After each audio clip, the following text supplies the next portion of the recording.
¿Todo bien?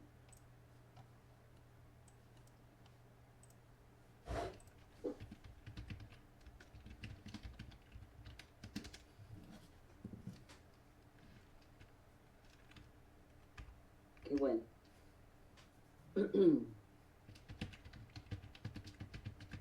Y sí, a veces pasa que son tantas cosas que hay que...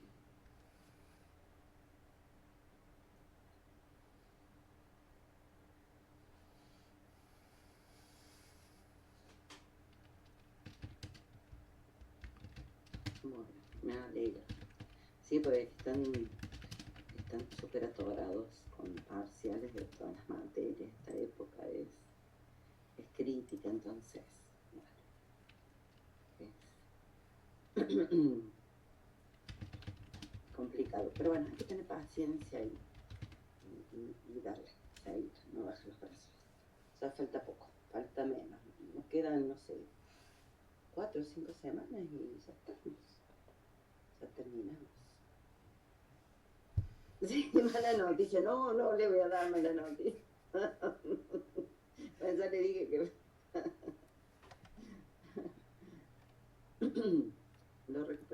todo lo que es recuperatorio creo que es la última semana de clase, así que eso va, segunda semana de noviembre, no falta mucho, pero bueno, por lo menos tenemos 4 semanas. No, no les voy a dar malas noticias. Yo por querer ayudar. En realidad, miren, yo ni me acordaba que el lunes era feriado, porque si no, o sea, yo sabía que tenía que saludarlos para darles éxitos, aliento para el parcial, pero me equivoqué de fecha. Y bueno, por lo menos los saludé, o sea, me dio complicado, pero los saludé. Pues, el lunes al final no nos pudimos ver, no los pude saludar, darles éxito para el parcial. Pero bueno.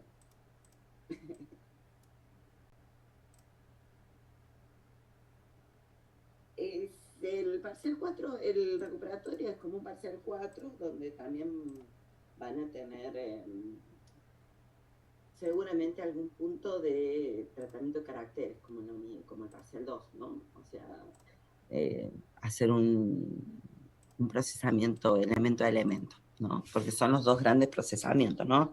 El procesamiento en tiempo real, donde llegan los datos, se evalúan y se acciona, y este procesamiento diferido, que es el que estamos viendo ahora en base a vectores, archivos. ¿Sí?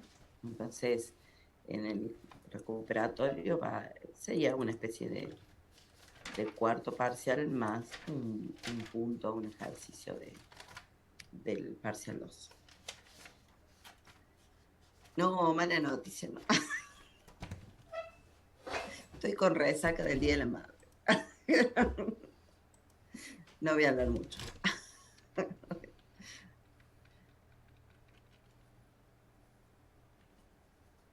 Para el parcial 5, con todo, son todas las fichas teóricas. Claro, el parcial 5 es todo teórico, lo que no se evalúa en el práctico. 19, 20, 21, que son las fichas de análisis de algoritmos, posiblemente pilas y colas, que no se evaluó. Y ya la 26 en adelante, todo esto que es recursividad y todas estas que vamos a ver hasta la ficha 29 incluida, ¿no? Lo que todavía no sabemos es cómo va a ser ese quinto parcial. Tenemos que ver qué nos dice el profe Valerio en cuanto a la modalidad del examen. Todavía eso no está bien definido, creo. Pero bueno, eso sí son los temas. ¿Se escucha? Claro. Un poquito, sí. A ver, no sé si Ahí yo está. tengo. No, Ahí se tenía escucha. mal configurado el micrófono y justo te decía que se ve que estaba hablando y nadie me escucha. Ahí está. Ahí estaba Ahora la sí. mala noticia de Analia, decía yo, de los lunes. Ahí está, en el recuperatorio entran caracteres. Ahí va. No, pero no lo tomo normal ese. O sí, era. Están anestesiados. A esta altura del partido, una más, una menos. Ya lo mismo. Claro, vamos todas, nos tiramos la pileta, a esta Sí, altura ya es está, como ¿qué que importa? vamos para adelante y le damos, nos Claro, tiramos la tengo que pileta rendir. y nada, Tengo, salimos nadando. tengo que rendir carácter y rindo carácter de nuevo. Claro, sí. A esta altura ustedes se ponen así el pañuelito, bueno, el casco Es el dolor, todo. y vamos Y le adelante, hace la sí, mancha porque manteca, tal cual. tienen tantas materias y todas, porque encima todos se les juntan, todos los parciales de las anuales, de las Bravo, cuatrimestrales, sí, esta época. todos. eh, Así que los temas más complejos, porque también como esta es integrativa y otras que también, entonces, eh, sí, esta época del año, la tecnológica es brava, es bravísima. Pero bueno, es lo que les digo, lo que les decimos siempre, hay que resistir, sí, sí, aguantar sí, solo unos días más. Después sí, uno, sí, sí, sí, eh, sí, sí. sí, son semanas bravas, pero bueno, hay que ponerle ganas, dedicarle muchas horas al estudio, pensar que no va a ser siempre así, que todo lo que uno por ahí deja de hacer en este momento y todas las veces que se pone a estudiar sin tener ganas, realmente vale la pena y que no es que uno tenga que vivir de ese modo, son simplemente un mes, un par de veces al año, que se pone muy, muy pesada la mano. Y la tecnológica siempre, en octubre y los primeros días de noviembre se pone difícil. Después, bueno, los finales no son fáciles, pero ya al menos hay uno se organiza, lo distribuye a su modo, ya es otra lista. Pero bueno, sí, estos días son bravos, es lo que les contamos Sí, siempre. Pasan los años sí, y sí. uno se acuerda, ¿viste? Nadie pasan los años y uno se acuerda No, sí, sí, de sí. cómo era. Sí, sí, y aparte nosotros vivimos porque nosotros tenemos que corregir los parciales, o sea, del otro lado también Claro. es difícil. Entonces, uno entiende, lo vive como alumno. Yo, bueno, que también siempre soy alumnita, pues siempre algún curso estoy haciendo, aprendiendo, entonces uno lo Haces vive un como for alumno, lo grande vive y un como if con lo que enorme vivió antes, más la dentro del experiencia de for. ahora Entonces y le va como preguntando a docente cada eso es cosita qué es lo difícil que es Sí, y para se sí, todos no, responde no, no es esta enseguida fácil, no es época. o hace fácil, no es algo. fácil. Y Y así más en Bueno, esta época es lo virtual, mismo que es y peor más en si lo esto, ves de para sí, forma y más en nosotros. virtual. primer año, porque si es lo que charlamos siempre, ¿no? Pero bueno, hay que ponerle Sí, sí, ganas, sí, van a hacer una diferencia si le ponen muchas ganas, esto es así. Bueno, si les sí, sí. parece, Ana, empezamos Claro, que con te lo de hoy. mandaban Dale, una sí. frase de tipo, Fíjate, Pablito Silvio, clavó antes mi que clave, entonces vos empieces tenías que ahí ir recorriendo del con un for CASEI, y no sé si preguntando para arreglaste que, con los bueno, chicos el ¿y Sí, tema esto es sí, de letra o esto es ver ahí letra? les el tema del Y comento. bueno, parcial hacen lo que 3. dicen. Sí, sí, sí, Eh, ahí les comento. Hoy, justo con ese comentario quería arrancar. Hoy vamos a terminar la clase unos minutitos antes para poder quedarnos a revisar los exámenes de alumnos que haya corregido yo, porque ya sé que con Analia ya estuvieron echando mano a otra solución, está muy bien. En mi caso, el lunes fue que yo le había dicho de revisarlo, no me di cuenta que era feriado, fue el lunes pasado. Me di cuenta de después durante la semana que el lunes era feriado. Así que los que quieran revisar el examen, hacer alguna instancia de sacarse alguna duda sobre la corrección, lo vamos a hacer hoy. La clase de hoy no es tan larga, la vamos a poder terminar unos minutos, no mucho, pero sí unos minutos antes, como para que nos quede algún tiempo. Yo siempre trato de hacer esta instancia de revisión en horario de clase para no superponerme con posibles horarios de otras materias que estén cursando, más en esta época del año que estamos todos amigos. Así que lo que vamos a hacer el lunes pasado, como fue feriado, lo vamos a hacer hoy. Recuerden siempre, esa instancia de revisión es, como siempre decimos, ¿no? No es para decir, quiero mangué un 4, no se molesten, si la corrección está bien, la nota es la que está ahí. Tampoco es para decir, profe, yo quiero revisar el parcial. Ok, ¿qué quiero revisar? No sé, pero no. Vos tenés que haber visto las anotaciones que te hice. Y si no coincidís con algo que está ahí, bueno, para eso es esta instancia, para que nos juntemos y lo revisemos, pero no es para revisar por revisar. Y tampoco es para sacarse dudas de cómo se hace, porque duda de cómo se hace, para eso tienen las clases de consulta, las clases de apoyo, para sacarse dudas respecto de la corrección, no respecto de, profe, yo el punto 4 no lo hice porque no me salen los vectores de contenido. Bueno, pero para eso tenés clases de apoyo, ¿ah? No es este el momento. Bueno, vamos a Hola empezar a Silvio, buen trabajar. día. ¿Qué hace Germán? ¿Cómo anda? Bien. Ah, che, no los hice cojos a ninguno de los dos. Hola, Germán. Ahí ¿Qué les haces, paso Ana? los super ¿Ya poderes. corregiste ¿Cómo estás? ya corregiste los parciales? ¿En serio? Están todos corregidos, Yo, Germán. No, yo, que acá tengo. a mí me decís PPR, no, No, no, yo no, ya pensaba, bueno, no, no, ya sé que bueno, Analia, ya sé que bueno. Bien. no, no, encima quería No, corregir no. ayer, ilusa, yo, Día de la Madre, quería corregir No, el ¿cómo vas a parcial. corregir cómo vas a corregir No, en tu día? no, no, no, no, ni pude, no, no. No. Eh, No, yo hablaba, Germán, que voy a terminar. Empecé a corregí ya como 35 más o menos, pero tengo 180 exámenes que corregir. Por Ah, eso empiezo bien con tiempo, porque si no, no hay forma, no llego. Tengo en esta materia 3 cursos y justo son 3 de los más numerosos. Entonces sí. tengo 108, 173 para ser más exacto. Así Oh, que bueno, voy claro, corrigiendo mucho.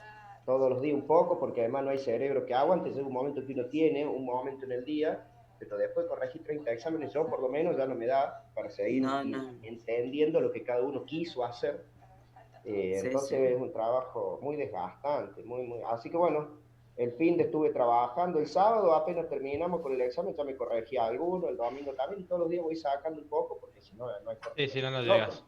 No, no llega, Claro. no llega, no llega y es un trabajo feo, digamos. A mí realmente lo único, siempre lo digo, lo único que no me Ay, gusta la verdad es sí. corregir exámenes, ¿no? Pero Sí, bueno, sí, es sí. parte de nuestro trabajo y hay que Es hacerlo parte. bien, porque eso también, no es de decir lo pruebo, anda, no Exacto, sí. anda, y todas esas correcciones, las apuradas, a mí nunca, cuando era alumno y tenía profe de corregir así nomás, no me gustaba, me daba una bronca bárbara. Entonces yo me tomo mi tiempo, abro el código fuente, reviso, anoto todo, las correcciones, bueno, y eso me Sí, lleva sí, yo tiempo. también. Sí, Sí, sí, te lleva mucho tiempo. sí, Permíteme Santiago, dos parroquiales. Germán, sí. El, Ahora, acá estaba preguntando a Ayrton el recuperatorio qué fichas van, y van todas, maestro. Absolutamente todas. Claro, te pueden tomar cualquier cosa. Y la V está, no se está cargando adecuadamente, lo acabo de notar y estamos escribiendo en el chat de eso. Aparentemente nuestra se quedó sin espacio en disco. Así que, ah, bueno, sí, yo eh, tuve por ahí un fatal error hace un ratito, pero después volvió. Eh, tengan en cuenta eso, si Mira tienen vos, que entregar algo hoy o no, hay que ver qué vamos a hacer, pero Del bueno. resumen que mira pasaron vos, yo antes pude de entrar eso, sin le problema. falta una No, pero no línea carga de nada, código. ¿eh? No carga nada. O sea, carga las cosas, pero las carga mal. Ah, mira vos. Ah, Mira. menos mal que nos Y avisaste. Sí, Yo porque entré, yo, pero claro, no subí nada de mi hay celular ni algunos, nada. no, no, no, yo no quise subir nada, aquí solamente quise entrar y se ve que el último que entra la ve realmente fea la V. sí, sí, Mm, sí. Más allá que muchos me están diciendo que la pueden ver bien, pero sí, tengo yo un estaba error acá. ahí al fondo. Si no, mal no me equivoco. Lo No, tengo yo acá. quise subir No, ese es también así, un... un no sé qué cosa y me dio un error, Ahí es entonces a ver fatal si lo error. recargo. Bueno, Exactamente, fatal error y cosas así. Sí, ahí la estoy recargando. ahí Ahí, bueno, estamos. qué sé yo, gente. Cosas que pasan, Bueno. Cosas que pasan. cosas que nos pasan. Sí, mira, bueno, ahí te la recargo bien. Pero bueno, capaz que entra otro Sí, que justo, otra cosa y anda debe mal. ser alguien, o sea, sí, el que Sí, pasa sí. es que es una cuestión de base de datos. Ah, El último que entró, los últimos que entraron después de no sé quién, eh, se les va a ver feo porque no carga los mira vos. estilos, nada. Pero lo quería avisar antes de empezar la clase, que es cosa que no se asusten, que creo que lo Sí, hacemos. sí. Ya va a volver a la vida. Sí, Ya va a F5 volver a la o vida. volver para atrás y más o menos Sí, vuelve. Pero sí, sí, sí hay sí. que tener cuidado. Bueno, nada más. Ya Los no TP que inter... se entregaron antes, no, Santiago no se pierde No, nada, no, no, quédate no, no se tranquilo, uno pierde salió nada en de línea, eso. no, no pasa nada. No, no se pasa nada, es una mala carga de la página, porque a Ya lo va a mejor pasar. hablando de archivos, el buffer está un poco lleno, que le carga algo muy pesado, pueden pasar muchas cosas. Sí, Pero sí, no sí. es un problema de lo que esté ya, o sea, un problema de acceso ahora, que de hecho se puede ver, pero se ve sin los estilos. Ah, mira Se ven vos. los links y demás cuestiones y se ven Sí, me pasó que sin yo los lo... estilos, entonces es una cuestión de la página de carga inicial, posiblemente, un error, nada más, Mira o sea, vos. no se Mira vos. preocupen por eso. Mira vos. Pero lo quería dejar asentado para que no, cuando lo vean, si lo llegan a ver, porque tienen que presentar el trabajo práctico, no se pongan nerviosos de que vean todo un texto plano y abajo un fatal error, sino que busquen el link, traten de buscar el link donde aparecen y lo van a poder bajar. Ay, yo estoy viendo unas cosas nomás, ¿viste? Sí. Bueno, mira Pero vos, bueno. mira vos. Bueno, bueno, ya volverá a andar bien. Respecto Sí, sí. recién de que preguntaban cómo estaban los parciales de los 30 y algo que voy corrigiendo en general, con por supuesto hay notas de todo tipo como siempre, pero en general muy bien. En general, bastante bien. Muy buenas notas en general. Siempre tener notas buenas y malas, pero en general bastante bien. Bueno, empecemos con lo de hoy. Hermano Analia, no sé si algo más. Si no, podemos ir empezando con lo de hoy. No, estamos listos. Bueno, a trabajar. Bueno, hoy nos toca la ficha número 27, donde vamos a aprender otra estrategia de resolución de problemas, que en realidad ya la conocemos, o al menos en parte, o en una buena parte ya la conocemos, que es una estrategia que se llama divide y vencerás. La vamos a sumar al conjunto de estrategias que ya conocemos hasta el momento y vamos a ver otras en las clases siguientes.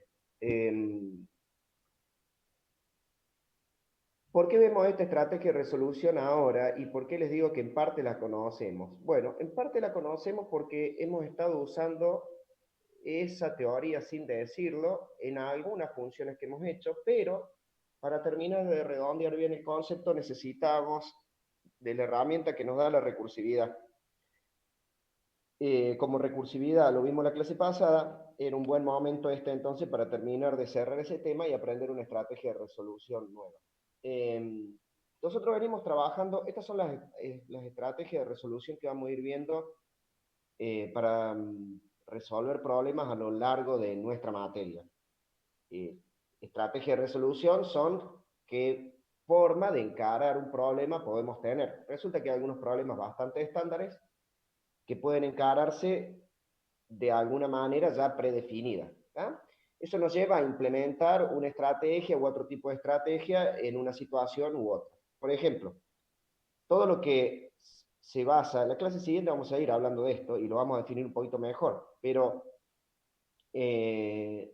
todo lo que se basa en resolver un problema a partir de escribir intuitivamente nosotros en un lenguaje de programación o construyendo un algoritmo con cualquiera de las técnicas que vimos para diseñar un algoritmo, a partir de lo que nuestra mente nos va diciendo y sin muchas más herramientas que esa, es lo que se llaman algoritmos de fuerza bruta.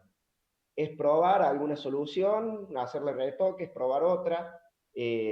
Por ejemplo, si yo les dijera, hagan un programa que les permita adivinar una contraseña.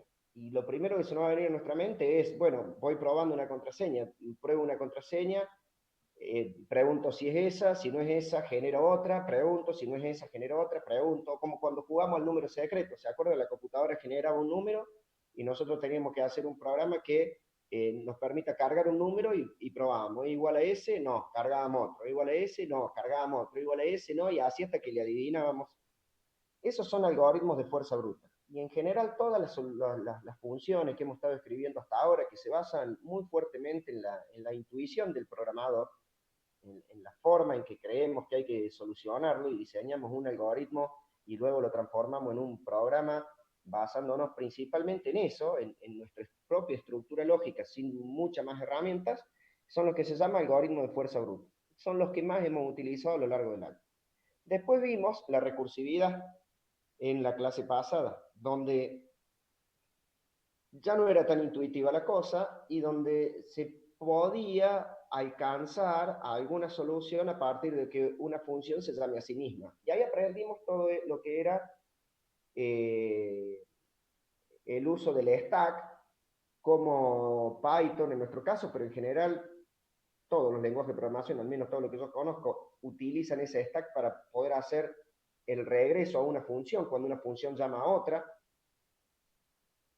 Y aprendimos a solucionar algún problema sin ya escribir simplemente el ciclo while o el for, sino con algún mecanismo un poco más especial, un poco más específico para ese tipo de problemas en particular. De hecho, vimos varias desventajas de la recursividad como técnica, porque consume más memoria, porque usualmente es más lenta, porque el código puede ser más complejo, etcétera, etcétera, pero como principal ventaja vimos que se ajusta muy, muy bien a algún tipo de problema en particular. Lo que dijimos es, cuando el fenómeno que se está queriendo representar, que se está queriendo solucionar en un programa, cuando el problema original es fuertemente recursivo, la recursividad puede ser una muy buena técnica, porque nos permite generar un código bastante compacto y que represente bien a la propia definición del problema. Y el ejemplo que dimos fue el factorial. La definición recursiva del factorial es prácticamente idéntica al programa Python que resuelve el factorial recursivamente. Si ustedes se fijan, la resolución, el programa Python que resuelve un factorial, no es ni más ni menos que tomar la definición y traducirla a Python y probar si anda, y encima anda. ¿Ah? Entonces, bueno, ahí vimos la recursividad como técnica. Y hace algún tiempo venimos implementando algunos algoritmos de orden logarítmico que se basan en dividir un problema grande en mitades. Por ejemplo, la búsqueda binaria. ¿Recuerdan cuando vimos la búsqueda binaria? ¿Cuál sería el algoritmo de fuerza bruta, el algoritmo sencillo, para encontrar un elemento en un vector? Recorrer el vector de principio a fin e ir buscando. Es una búsqueda secuencial. Y un algoritmo un poco distinto vimos, sí, para el caso de que un vector estaba ordenado, poder ir dividiéndolo en dos. Tomo el elemento del medio, me fijo si era mayor, me voy para la derecha, si no me voy para la izquierda, vuelvo a partir en dos. Como eso está partiendo en dos permanentemente, va a tener un orden logarítmico. Esto lo digo rápido porque ya lo vimos. Bueno, esa estrategia se llama divide y vencerás. Lo que pasa es que puede implementarse junto con un mecanismo recursivo para darle una implementación muy profunda a esta técnica, para darle una implementación muy completa y resolver un problema de manera, sin ni siquiera un ciclo, de manera, o quizás con un ciclo adentro, pero para resolver un problema, una parte del problema muy puntual, pero de manera muy global. Se puede resolver muchos problemas utilizando esta técnica. Así que, como ya sabemos partir un problema grande, un conjunto grande en dos mitades y trabajar con cada una de las mitades, y como ya sabemos recursividad, hoy vamos a mezclar esas dos cosas. Vamos a hacerlo, pero recursivamente, y vamos a aprender una estrategia de resolución nueva, que en parte es nueva y en parte ya veníamos usando, pero sin definirla, que es esta, divide y vencerás. ¿Ah? En las clases siguientes vamos a ir viendo algunas de las otras. Backtracking, algoritmos ávidos, programación dinámica, randomización. Son todas cosas de las cuales vamos a hablar la clase que viene y la otra. Bien. Esto lo van a ver en el práctico, porque lo hemos coordinado para este año, así, entre todos los profes. Es el uso de la recursividad en la programación de fractales. Un fractal es un fenómeno donde un elemento se define recursivamente, es decir, el mismo patrón se repite uno dentro de otro. En la naturaleza, como esas imágenes que les estoy mostrando ahí, existen muchos casos. Si nosotros miramos, por ejemplo, un caracol, miran nada más que el centro, ¿y qué es? Es como un caracol chiquitito que tiene al lado un espacio más, una delga más. Pero si incorporamos esa delga al concepto de caracol, ¿qué tenemos? Un caracol un poquito más grande que tiene al lado una delga más. Es una definición recursiva. ¿Ah? Se encuentran así elementos en la naturaleza en muchos casos. ¿Y en los fractales en qué se puede usar? En los fractales se puede usar para poder establecer imágenes donde el mismo patrón se repite casi infinitamente, se repite hasta que la recursividad ponga el límite, dibujando el mismo patrón una vez dentro de otro. ¿Ah? Entonces, la clase pasada habíamos hablado de este triángulo que en realidad estaba definido como tres triángulos, y si se fijan, el patrón general del triángulo se repite en cada uno de los triangulitos que forman parte de las tres partes, y si se vuelven a fijar, el mismo patrón vuelve a repetirse adentro en cada uno de los más chiquititos y así. Y acá tenemos otros ejemplos más. Bueno, en la clase del práctico van a aprender a implementar mediante algún programa Python este tipo de dibujos. No es que nadie les va a tomar un trabajo práctico de esto, ni un final donde ustedes tengan que programar un fractal, pero sí lo vemos como una aplicación bastante interesante de la recursividad.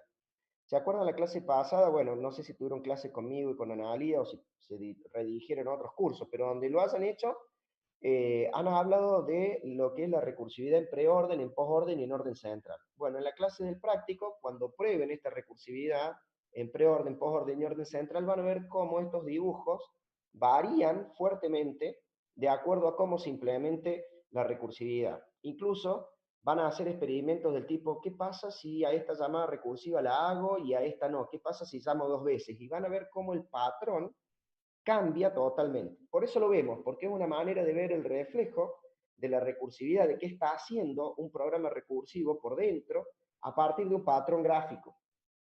Lo mismo haría si el patrón no fuera gráfico, lo que pasa es que no es tan visible. ¿Ah? Lo mismo hace en cualquier mecanismo recursivo, en cualquier algoritmo recursivo. Pero está bueno verlo en uno que dibuja un cuadrado o un círculo o un triángulo, porque uno entonces interpreta gráficamente lo que en la recursividad está pasando. Eso forma parte de la ficha 27 y lo van a ver en la clase del práctico, no en la clase de hoy. ¿Ah? Es un tema que a mí particularmente me gusta y siempre me gusta darlo, pero bueno, este año hemos acordado hacerlo así con los profes para acomodarnos un poquito mejor en esta modalidad virtual que tenemos. ¿En qué nos vamos a centrar nosotros entonces en la clase de hoy? Nos vamos a centrar en esta estrategia de divide y vencerás. ¿En qué se basa esta estrategia de divide y vencerás? Algo ya decíamos recién. Si tenemos un conjunto de datos para procesar, para hacer algo, por ejemplo, ordenarlo, o por ejemplo, hacer una búsqueda, la estrategia de divide y vencerás se basa en tomar la mitad de ese conjunto de datos y trabajar con cada una de las mitades o con la mitad con la que puntualmente hay que trabajar. Por ejemplo, en el caso de una búsqueda binaria, lo que hacíamos que era tomar la mitad y luego cuestionarnos ahí a partir de un condicional con qué mitad tenemos que seguir trabajando. A esa mitad la volvemos a partir en dos y volvemos a cuestionarnos con qué mitad nos conviene seguir trabajando. Existen otras formas de implementar eso, no solamente en una búsqueda binaria. Además, en el caso de la búsqueda binaria, tal como la hicimos nosotros en clase, la hicimos iterativa, es decir, la hicimos puntualmente con un ciclo while. La han tenido que implementar en el parcial del sábado pasado. Pero también la podríamos implementar recursivamente. Existen situaciones donde conviene la implementación recursiva. Hoy vamos a ver, por ejemplo, el algoritmo de ordenamiento, el último que nos falta ver, que es el quicksort, que tiene una estrategia de divide y vencerás, es decir, implementa esto de ir dividiendo en dos el conjunto de datos, pero lo hace recursivamente, lo hace a partir de hundirse en niveles recursivos. Van a ver que en realidad vamos a estar mezclando ahí un pequeño ciclo, una solución iterativa que por dentro también es recursiva. Es un algoritmo bastante complejo y por eso lo dejamos hasta el final, ¿sí? ¿Por qué puede ser útil implementar este tipo de soluciones? ¿Por qué es útil puntualmente implementar una estrategia de divide y vencerás? Porque cada vez el conjunto de datos con el que estamos trabajando se achica más. Y vimos que si vamos dividiendo en dos y al conjunto restante lo dividimos en dos y al conjunto restante lo dividimos en dos, caemos en un algoritmo de orden logarítmico, que era uno de los mejores órdenes que pudimos lograr. ¿Y por qué puede ser interesante aplicar esto de manera recursiva?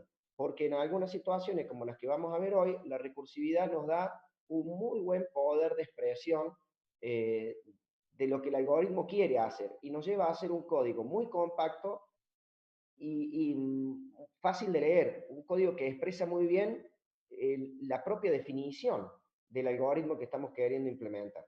Existen implementaciones iterativas del quicksort. Si googlean un poco lo van a encontrar. Nosotros no las tenemos en nuestro material de estudio porque están fuera del alcance de nuestra materia. Pero son un código mucho más complejo, pero mucho más complejo. Y que incluso en muchos casos, al ser más complejo, también es cuestionable un poco el consumo de recursos que hace a nivel de tiempo de ejecución. En la implementación recursiva, que es la que sí vamos a ver nosotros del método de ordenamiento quicksort ahora en un ratito, lo que tenemos para criticarle es, en general, lo que le criticamos a la recursividad. El uso del stack, el riesgo de que en algún momento esto nos dé un stack overflow, que es algo que también experimentamos en la clase pasada, etcétera, etcétera. Todas las observaciones que le hicimos a la recursividad. Pero ¿qué tenemos como ventaja? Y tenemos un algoritmo expresado de una manera muy compacta, donde el lote de datos que estamos analizando se achica muy fuertemente en cada vuelta que da este algoritmo. Ahora lo vamos a ver, este programa, ¿no? Ahora lo vemos.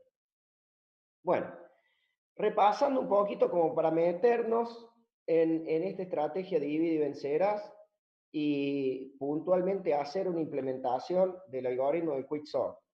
Nosotros hemos visto métodos simples o métodos directos y los métodos compuestos. ¿tá? Los métodos simples eran los más sencillos, como la inserción directa, el intercambio directo, la selección directa, y los algoritmos compuestos o mejorados son aquellos que eran de una implementación de código un poco más difícil, pero que normalmente tienen un rendimiento mucho mayor, sobre todo para conjuntos de datos grandes. Y puntualmente mencionamos el shell sort, el heap sort, y el quicksort. Nosotros vimos en clase ya el shell sort. ¿Se acuerdan del invento de Donald Shell? De tratar de hacer intercambios a pasos más largos para después correr una selección directa. Y terminar de ordenar completamente el vector. Y vimos que tenía, incluso lo experimentamos varias veces, una diferencia de tiempo muy significativa respecto del algoritmo simple. Mencionamos la existencia del heap sort y les dijimos que eso estaba en la ficha para quien quisiera leerlo, que podían aparecer algunas preguntas teóricas y cuestionarios, etcétera, pero que nunca íbamos a ver nosotros una implementación, nunca nadie le iba a pedir que programen el heap sort porque utiliza una estructura de datos que es un heap que nosotros no llegamos a ver, al menos no en detalle dentro de nuestra materia, aunque en realidad si leen un poco lo van a poder entender bien. Y hoy nos toca ver el quicksort, que lo dejamos para hoy por esto que les decía, es recursivo. Entonces necesitábamos tener la herramienta de la recursividad a mano. Es uno de los mejores métodos de ordenamiento que se conocen, el quicksort. Tiene un orden de n logaritmo de n para la gran mayoría de los casos. Puede haber situaciones en las que el conjunto de datos no lo favorezca mucho y lo peor que nos puede pasar es que termine teniendo un orden cuadrático. Pero es difícil, es decir, hay que tener, ahora se los voy a mostrar, una particularidad bastante significativa en el orden en que vinieron los datos originales y no darse cuenta para que termine teniendo un orden cuadrático. Pero lo peor que nos puede pasar es que tenga un orden cuadrático. En el análisis del peor caso, si se toma una distribución totalmente aleatoria de los datos que se están queriendo ordenar, vamos a terminar teniendo un orden de n logaritmo de n, que hasta ahora es lo mejor que se ha podido lograr para un método de ordenamiento, que tenga un orden de n logaritmo de n. Bueno, aquí lo tenemos, al quicksort, es una mejora del método del intercambio directo, del método de la burbuja, y vamos a ver cómo está implementada ahora. Primero vamos a hacer un repaso rápido del intercambio directo para descubrir qué tenía de bueno y qué tenía de malo. ¿Se acuerdan cómo era el intercambio directo, el método de la burbuja? Era muy simple.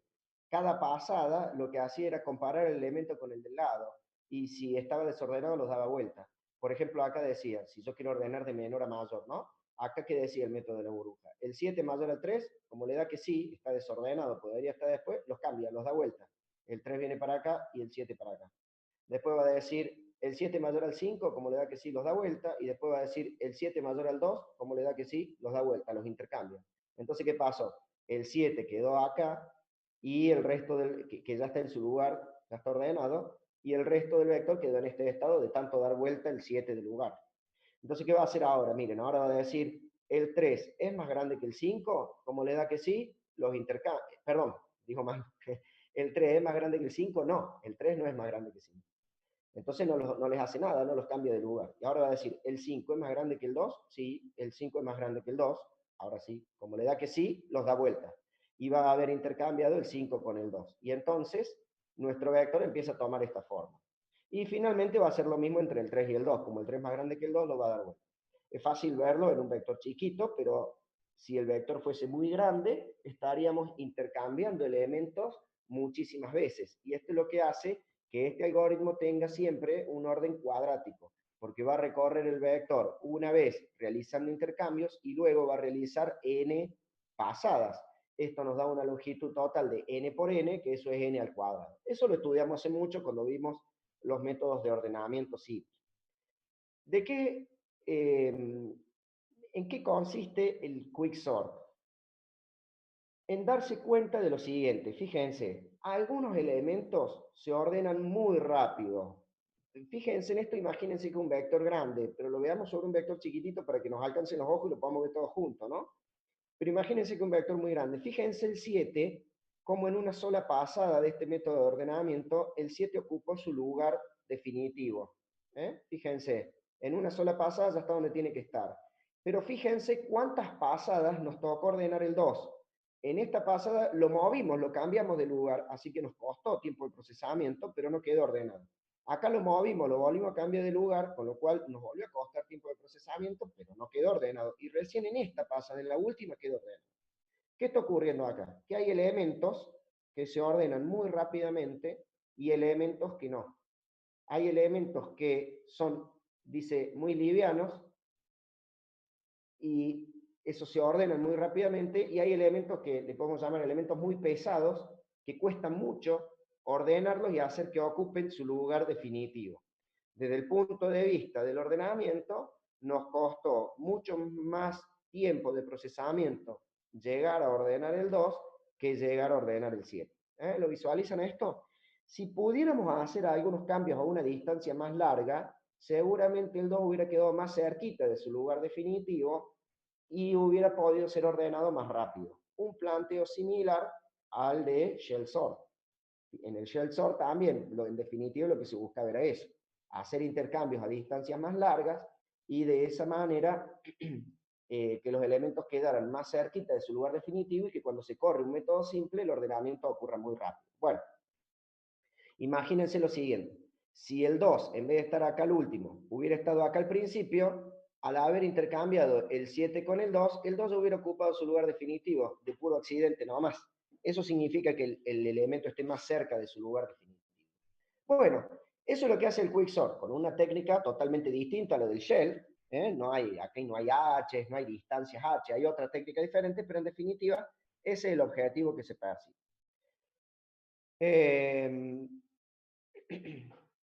Entonces,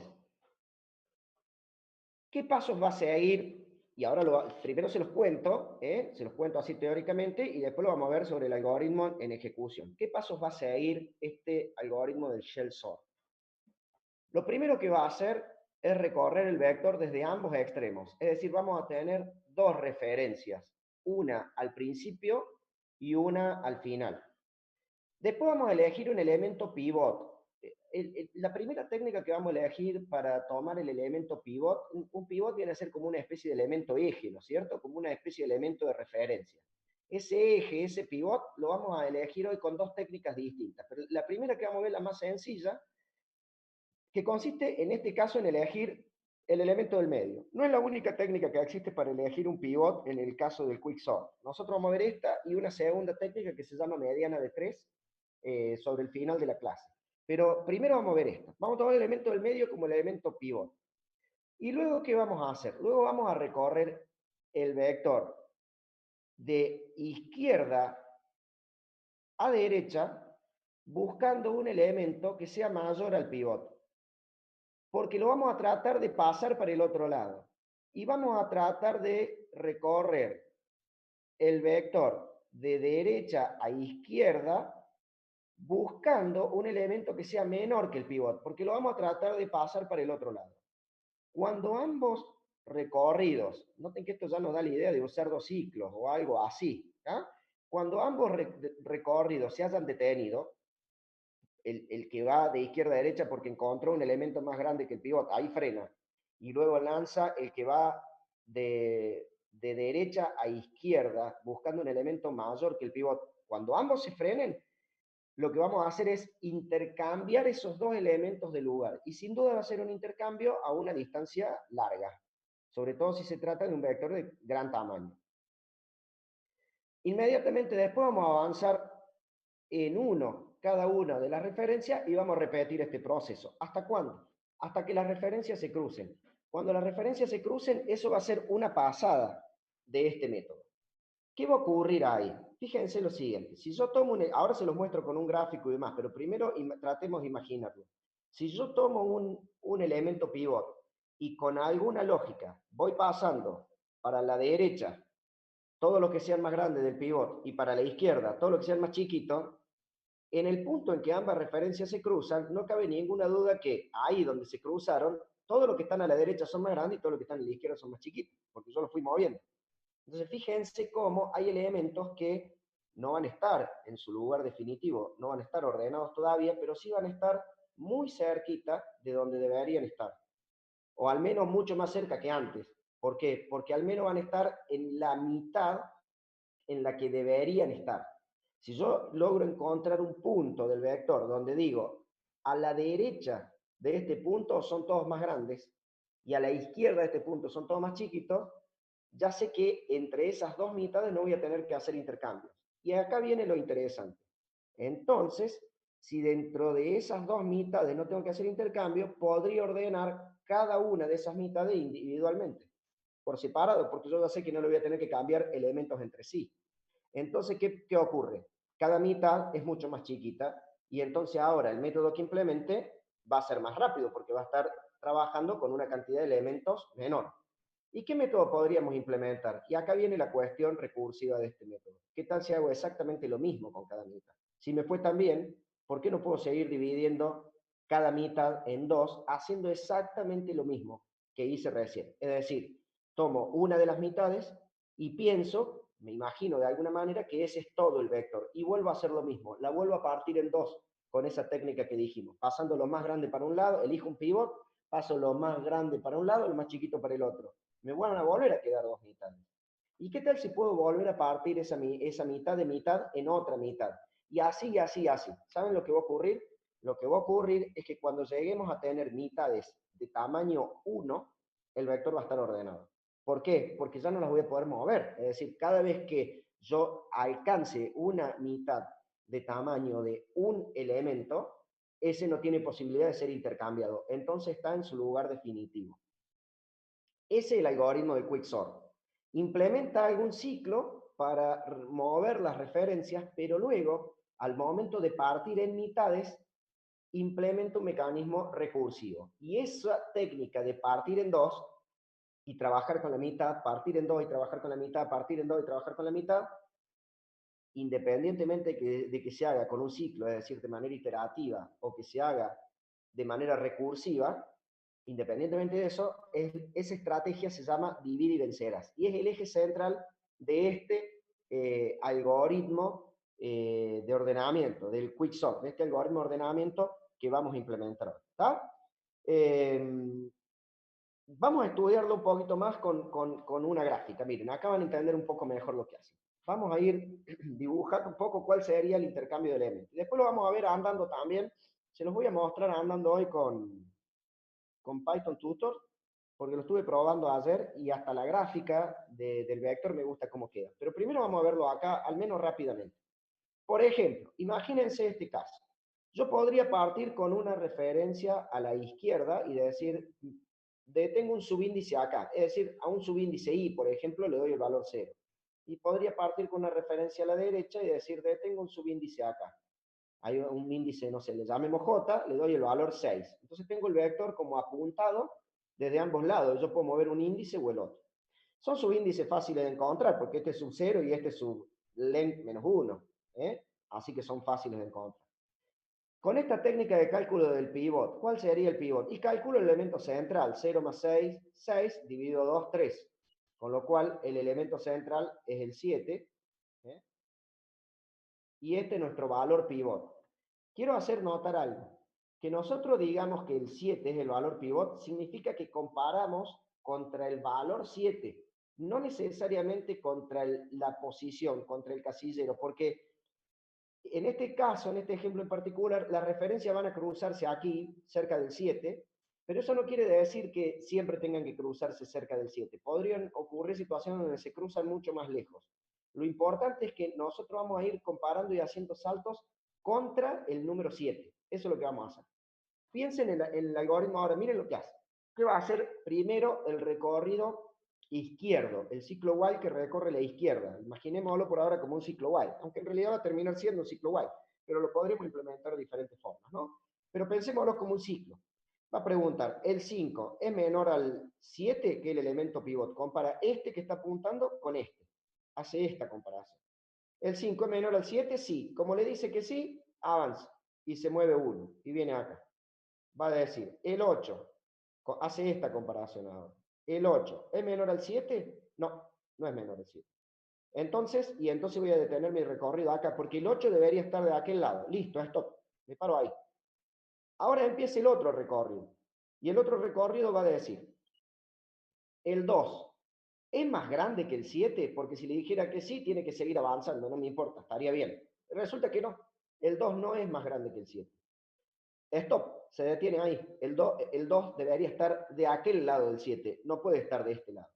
Una vez que ambos punteros, ambas referencias, se encuentran detenidas, ahí se provoca el intercambio. el 2 viene para acá, ahí, y el 8 viene para acá. Eso es lo que ocurre. Noten como el 2 y el 8, que el 2 puntualmente hubiera sido un elemento que con un método del intercambio directo nos hubiera costado mucho ordenar, noten cómo saltó un montón de casilleros de una, y ahora no está en su lugar definitivo, pero está muy cerquita. ¿Tá? Y noten cómo el 8, que lo hubiera tenido que intercambiar una y otra vez, de un solo intercambio también no está en su lugar definitivo, pero está mucho más cerca que antes. Esa es la enorme ganancia del método. ¿Tá?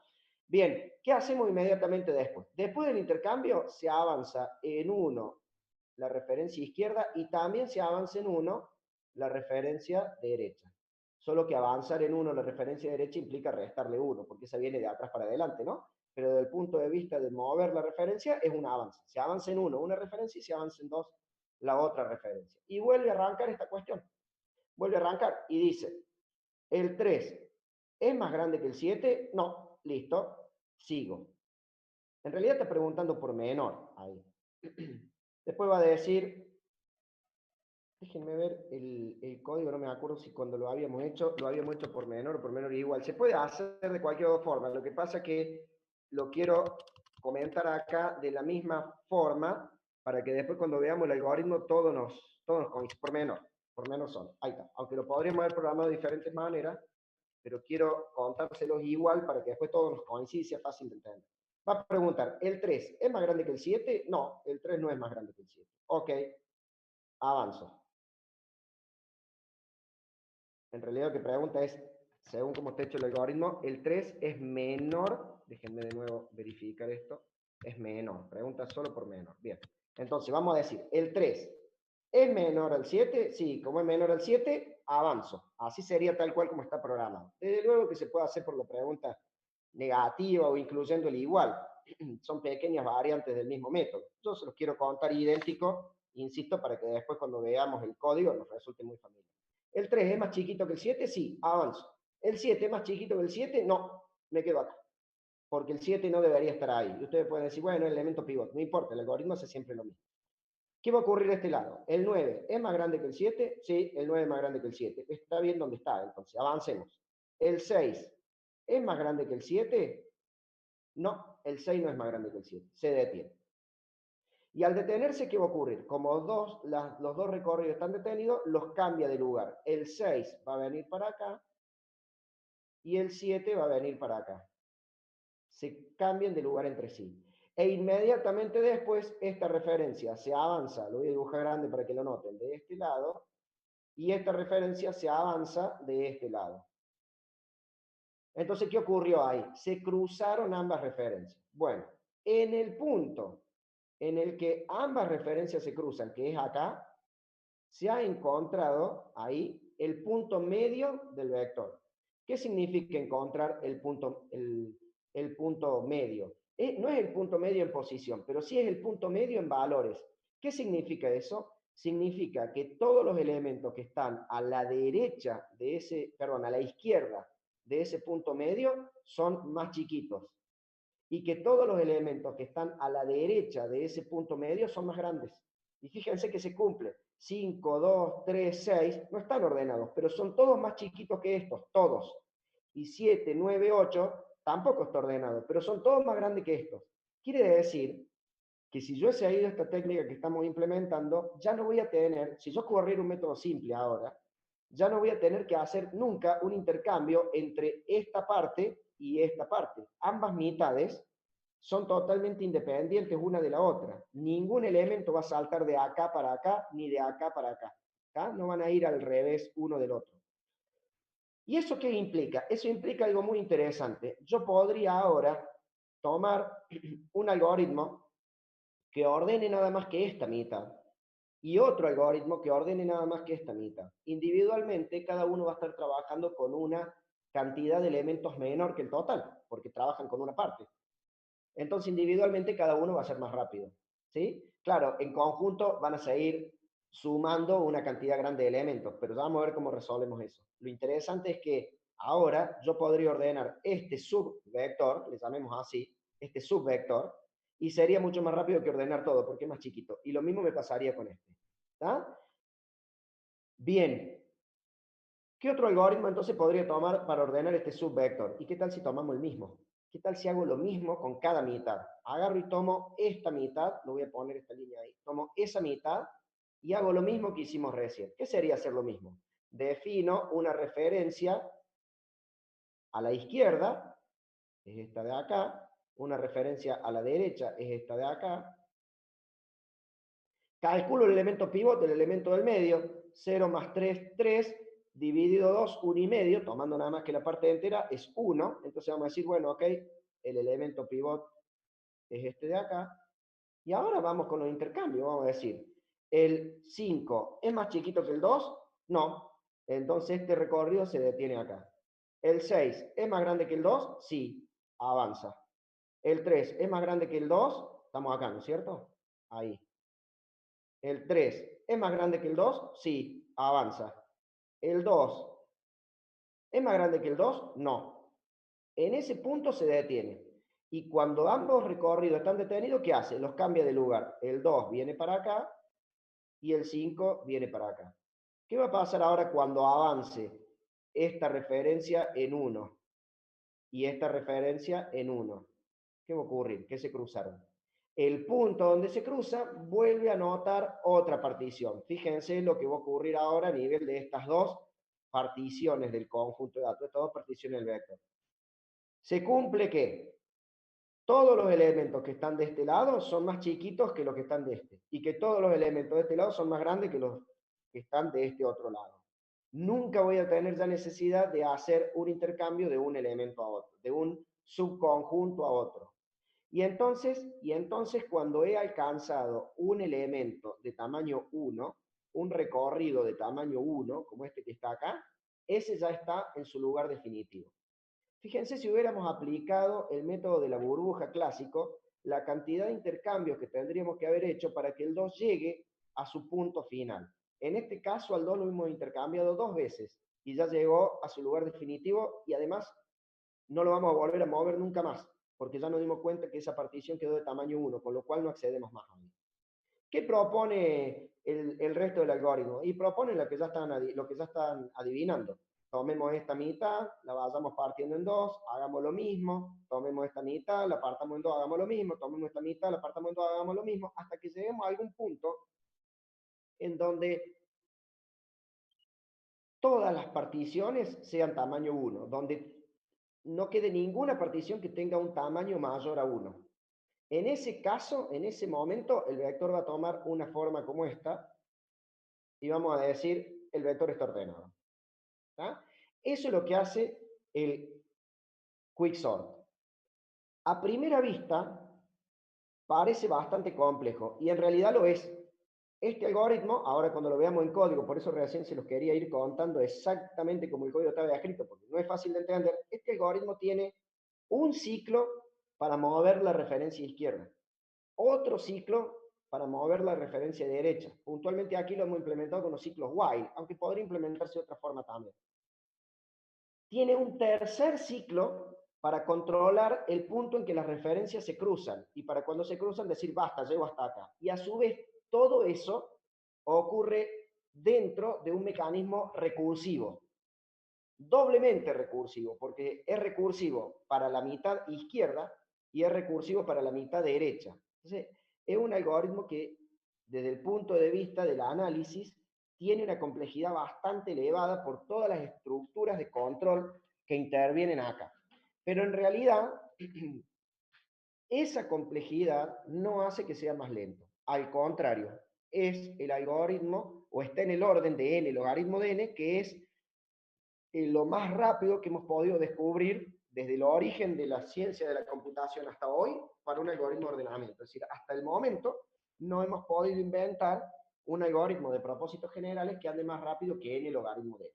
Sí hay algoritmos que andan más rápido para situaciones particulares, ¿no? Uno puede decir, bueno, pero yo tengo un sensor que me va tirando información y yo sé que me la tira ya la información en determinado preorden, porque el sensor la genera así, entonces yo sé que con una sola pasada lo termino de ordenar. Bueno, pero no es un algoritmo de uso general, es un algoritmo específico.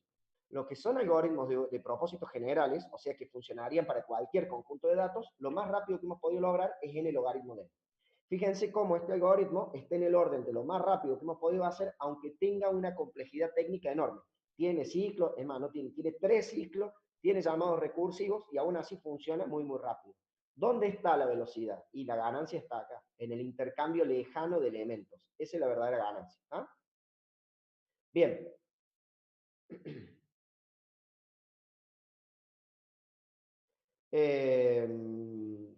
Este algoritmo, el Quicksort, es un ejemplo de una aplicación de la estrategia de divide y vencerás. Aquí vuelve a estar presente esto de partir en dos, tomar una mitad, partir en dos, tomar una mitad.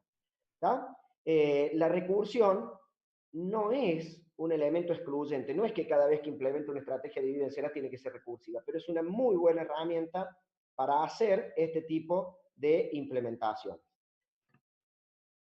Ya volvemos con esto, que de alguna manera analiza cuántos niveles de recursión va a tener el Quicksort. Pero primero, antes de hacer esto, y habiendo hablado ya bien de cómo es el algoritmo en sí, quiero mostrarles el código. Quiero mostrarles el código. Primero vamos a analizar un poquito el código y después lo vamos a analizar en tiempo de ejecución para que vean efectivamente lo que hace, ¿no? Vamos a analizar un poquito el código. La función que hemos implementado, a ver si lo achico un poquitín para que entre todo en una sola pantalla, ahí está. La función que hemos implementado nosotros le hemos llamado quick. A quick, para que ordene un vector, le vamos a tener que dar tres parámetros, dos referencias, y aparte el vector, hace 3 parámetros en total. El primer parámetro va a ser el vector que queremos que ordene, B corta va a ser el vector, izquierda va a ser la referencia izquierda de donde queremos que arranque, y derecha va a ser la referencia derecha de donde queremos que arranque. Originalmente, en la primera llamada, fíjense, a ver si se los puedo mostrar, si lo encuentro fácil por acá, en un segundo. En la primera llamada, si me vengo acá al programa principal, en la primera llamada de quick, inserción, bubble sort, heap sort, quick sort, fíjense, llamamos a una función que se llama quicksort en el menú de opciones. ¿Está? Acá estábamos llamando a una función que se llama quicksort. Se los muestro así con letra chiquita porque no es el código que vamos a analizar, pero creo que ahí se alcanza a ver. Y fíjense que pasamos nada más que el vector. Fíjense que va a hacer esta función quicksort. Esta función llama, acá está, quicksort llama a la función quick por primera vez. Y fíjense en la primera llamada qué parámetros está pasando. El vector, un 0 para la referencia izquierda y len de b-1 para la referencia derecha. Quiere decir que en la primera llamada estamos situando la referencia izquierda en el primer elemento y la referencia derecha en el último. ¿Ah? Y entonces uno dice, pero ¿por qué lo recibís por parámetros? Si lo podría haber hecho el cálculo ese acá adentro. Acá adentro yo hubiera podido decir i igual a 0, j igual a len-1 y se acabó. Porque nos va a hacer falta eso para las llamadas recursivas. Ahora se los muestro. Por eso es que esta función lo recibe por parámetro. Entonces, la primera vez llamamos a quick con el vector 0 y len-1. Con lo cual tenemos todo el vector en una sola partición, un subíndice bien a la izquierda y un subíndice bien a la derecha. Vamos a tomar dos copias de esos valores, en i y en j. Ya van a ver por qué duplicamos estas variables. I toma una copia de izquierda, j toma una copia del subíndice derecho. Y ahora lo que vamos a hacer es decir, mientras, miren este ciclo while, mientras la i sea menor que la j, ¿qué estaría diciendo esto? Esto está controlando el momento de cruce de los elementos. Ese ciclo while es el que está controlando esta partición. Este ciclo while es el que está diciendo repetir mientras la izquierda avance y la derecha avance para el otro lado y corta cuando se crucen, que es lo que hacíamos recién. ¿Está? Mientras el subíndice izquierdo sea menor que el subíndice derecho, repetir. Eso viene regulando la pasada del método. ¿Ah? Y después tenemos dos ciclos más. Pero fíjense que lo tenemos a los dos dentro del primero, ¿no? Quiere decir que cuando entra en este ciclo, va a entrar en este y se va a quedar repitiendo esa parte que les pinto ahí de color azul. Va a repetir ahora en este sentido. ¿Qué hace esta repetición? Fíjense lo que dice. Esto dice, mientras el elemento que estás visitando actualmente sea menor que X, ya vamos a ver qué es X, and la Y, el subíndice izquierdo que estoy moviendo, sea menor que el subíndice derecho. Que no se haya cruzado significa. ¿Está? ¿Y qué es X? Bueno, el cálculo de X, a propósito, no lo había dicho, es lo primero que hemos hecho cuando esta función arranca. ¿Y qué es lo primero que hemos hecho? Calcular el pivot. El cálculo del pivot lo hemos encerrado en una función que se llama getPivot. ¿Por qué lo hemos encerrado en una función? Para que el día de mañana podamos cambiar el algoritmo de cálculo del pivot sin tener que hacerle nada a este método. Pero fíjense lo que hace getPivot. Lo que hace es muy sencillo. Simplemente dice, toma la izquierda más la derecha, dividido 2. De eso toma nada más que la parte entera, es decir, perde los decimales, y usarlo como subíndice, y retórname el valor que hay en ese lugar. ¿Qué está haciendo? Izquierda, 0, más 6, 6, dividido 2, 3. ¿Qué hay en el casillero sub 3? Un 7, me retorna un 7. Entonces dice, el 7 es el valor pivot. Noten lo que les decía hace un ratito, el pivot no es el casillero 3, porque las referencias podrían cruzarse en cualquier lado. El pivot es el valor 7. Está diciendo ahora, todo lo que sean menores a 7, pásamelo para la izquierda, y todo lo que sean mayores a 7, pásamelo para la derecha. No quiere decir que el pivot sea el sub 3. El pivot es el número 7. ¿Está? Bien.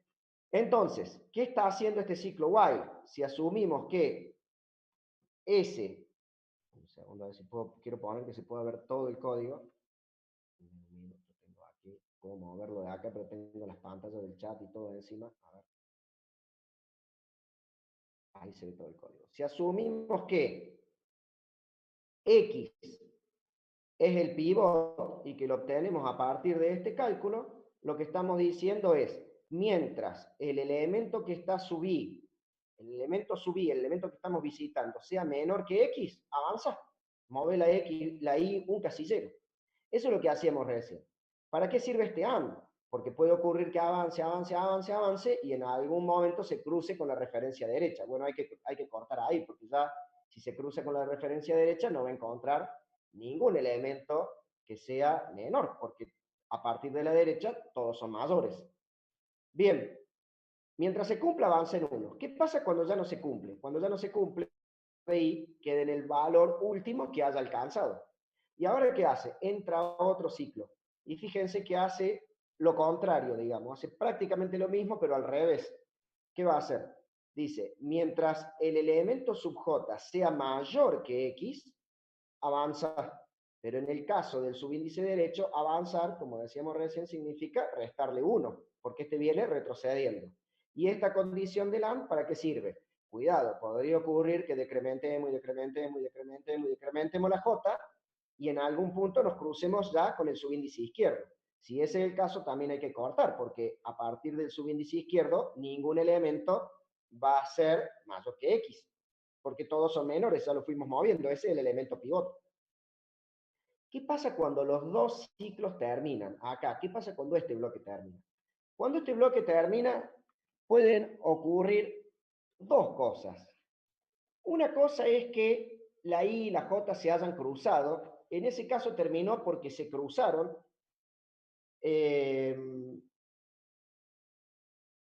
Y la otra cosa que puede ocurrir es que no se hayan cruzado. Si no se cruzaron, significa que ambos punteros frenaron por encontrar un elemento desordenado. ¿Qué significa que encontrar un elemento desordenado? Significa que el subíndice izquierdo encontró un elemento mayor al pivot y que el subíndice derecho encontró un elemento menor al pivot. Entonces no se han cruzado, pero porque cada uno decidió frenar. Entonces, ¿qué pasa?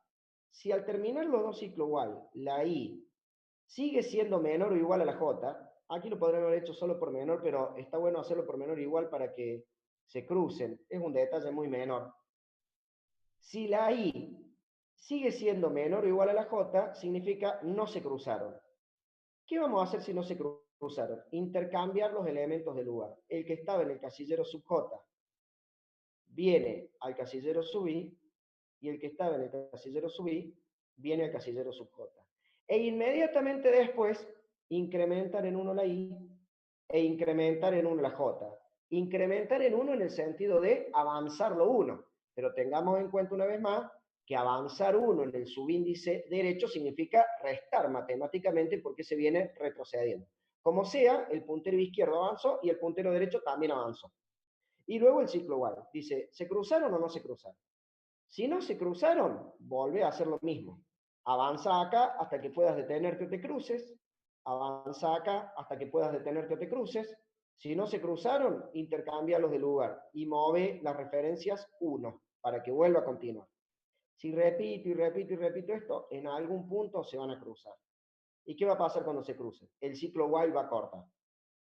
Que el ciclo while corte, acá viene la parte bien interesante de realmente la implementación recursiva de la estrategia divide y vencerás. Que el ciclo while corte, ¿significa que el vector está ordenado? No, no significa que el vector está ordenado, significa que terminé una pasada. ¿Qué significa que se crucen en el gráfico de recién? Significa que aquí, en este punto, habíamos encontrado un lugar de cruce de ambos y que ahora tenemos dos mitades. Tenemos un preorden, porque ahora sabemos que nunca vamos a tener que cambiar elementos entre mitades. Nunca un elemento de la mitad derecha va a tener que pasar a la izquierda y nunca un elemento de la mitad izquierda va a tener que pasar a la mitad derecha. Pero eso no significa que todo el vector esté ordenado. Las mitades están ordenadas entre sí. En términos relativos están ordenadas entre sí, pero internamente siguen estando desordenadas. Y acá viene entonces esta cuestión. ¿No podremos aplicar la misma técnica con esta mitad y luego la misma técnica con esta mitad? Eso es divide y vencerás. Y recursivamente, ¿cómo se hace? Miren cómo se hace. Una vez que el ciclo while termina, ¿qué vamos a preguntar? Si el subíndice izquierdo es menor a J, fíjense que originalmente J había tomado una copia del subíndice izquierdo y después se decrementó.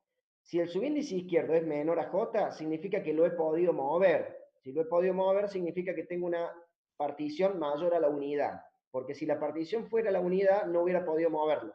¿Ah? Entonces, si el subíndice izquierdo es menor a J, quiere decir, ¿pude moverlo? Si pude moverlo, tuve una mitad. Llama recursivamente al método Quick.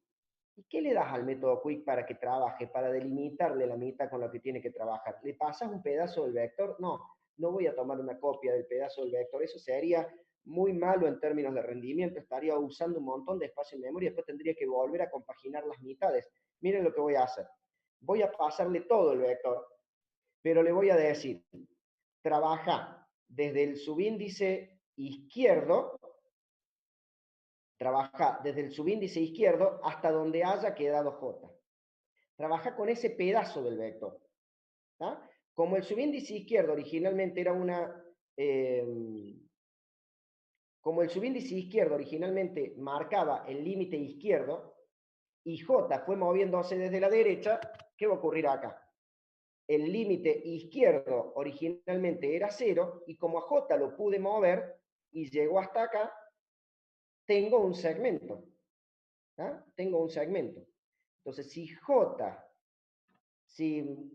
no sé si preguntaba por mayor o por menor, por menor. Si el límite izquierdo es todavía menor a J, quiere decir que tengo un subconjunto, repetí el mismo método, pero a la función quick ya no le paso 0 y len menos 1 del vector, le paso 0, que era la izquierda, J. Entonces, ¿cómo se va a mover esto recursivamente? Va a recibir por parámetro un 0 acá, el valor de J acá, que en nuestro ejemplo gráfico sería un 3, y va a hacer exactamente lo mismo, pero creyendo que el vector está entre 0 y 3.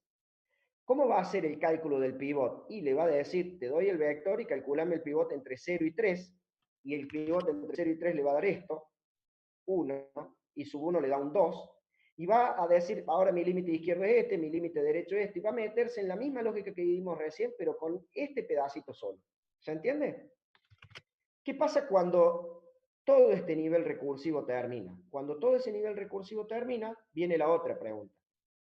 ¿Y es menor al subíndice derecho? Volvemos a lo mismo. Tengamos en cuenta que originalmente I era una copia del subíndice izquierdo. Si I es menor al subíndice derecho, significa que lo pude mover, pero sin pasarme.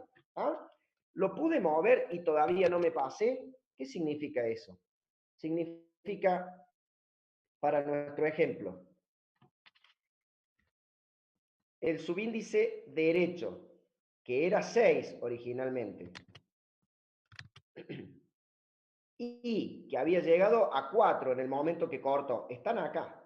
La I es menor que el subíndice derecho. Si es menor, hace el llamado recursivamente, pero le dice a la función quick, yo te paso todo el vector, pero en realidad te voy a dejar trabajar desde el 4 hasta el 6. Por eso fíjense, la llamada de la función quick pasa todo el vector, pero en vez de pasarle como en el llamado original 0 y en el menos 1, le pasa el valor de I, que para nuestro ejemplo es un 4, y el valor del subíndice derecho, que para nuestro ejemplo es un 6. Y toda esta función recursiva, tal como la vimos recién, va a volver a arrancar desde acá, haciendo exactamente lo mismo que recién, pero entre un 4 y un 6, no entre el 0 y el 7, creo que era. Entre el 0 y el 6. ¿Se entiende? ¿Sí?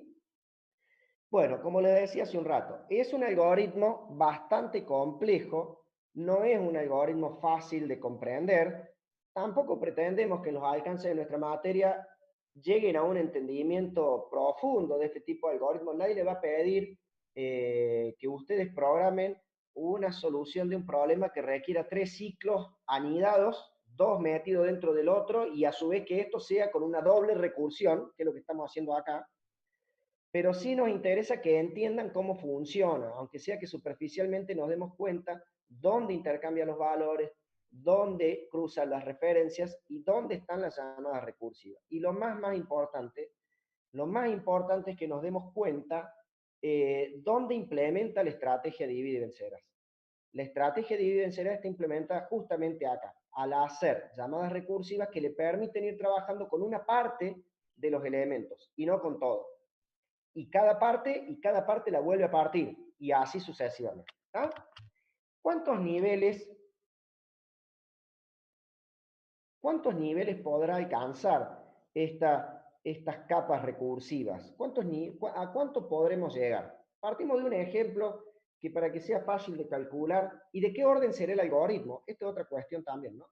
Partimos de un ejemplo donde la cantidad de elementos sea una potencia de 2, porque eso nos permite ir dividiendo y dividiendo y dividiendo de una manera fácil, sencilla, y nos vamos a ir dando cuenta de qué ocurre en cada nivel. Miren lo que va a ocurrir en cada nivel. Supongamos que partimos de 8 elementos. ¿Cuánto nos va a costar el recorrido de ese nivel? Si yo parto de un ejemplo de 8 elementos, aunque lo recorra de izquierda a derecha, derecha a izquierda, en el punto en que ambas referencias se cruzan es porque lo recorrí todo. Es decir, voy a haber dado n vueltas, que para nuestro ejemplo van a ser 8 vueltas. La primera pasada, si el vector es de tamaño 8, va a ser 8 repeticiones, porque para encontrar el punto en el que las dos referencias se cruzan, avanzando desde la izquierda y retrocediendo de la derecha, moviendo más uno que el otro, quizá el de la izquierda avance mucho y el de la derecha poquito, o al revés, pero se van a cruzar cuando yo haya barrido todos los elementos. Barrer todos los elementos significa que di 8 vueltas, lo recorrí por completo. Eso hace que en el primer nivel de estas llamadas recursivas, el orden de ese nivel solo sea lineal, es un orden n.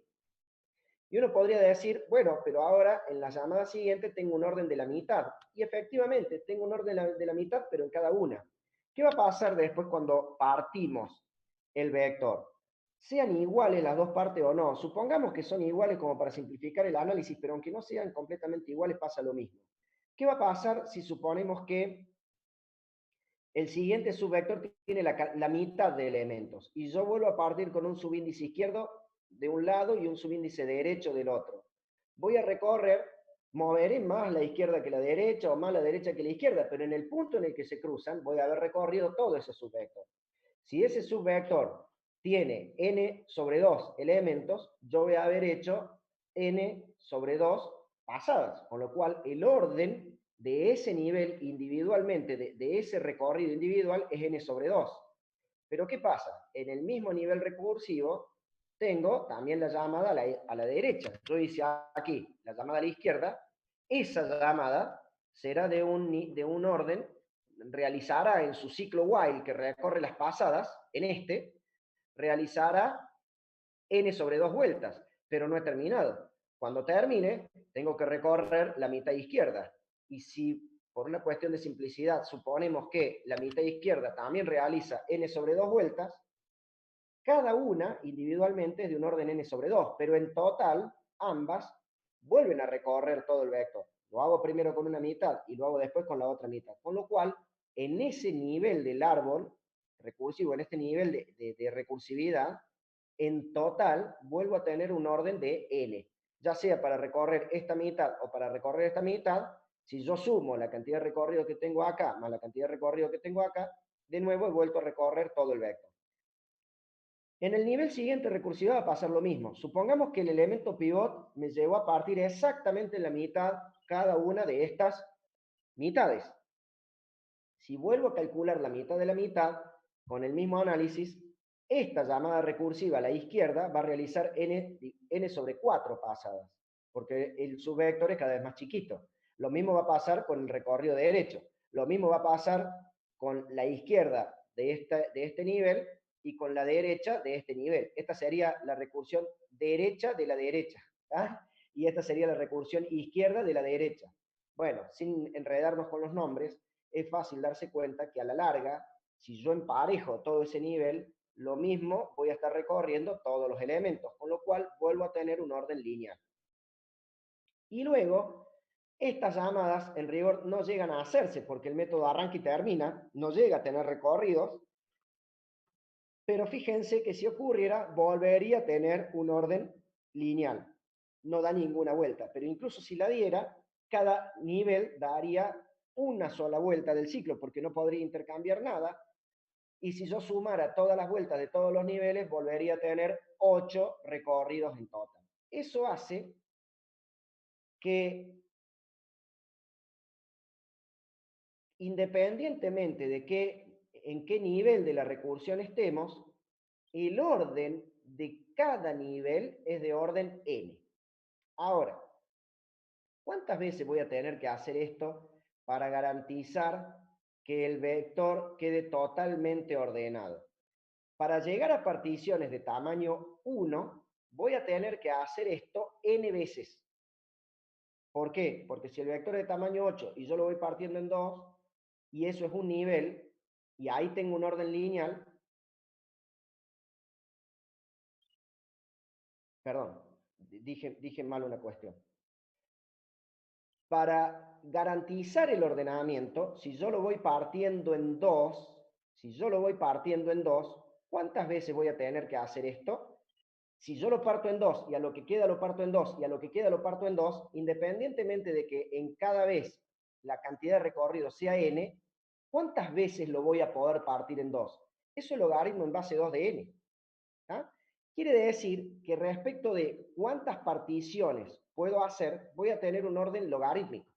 Ahora viene este análisis.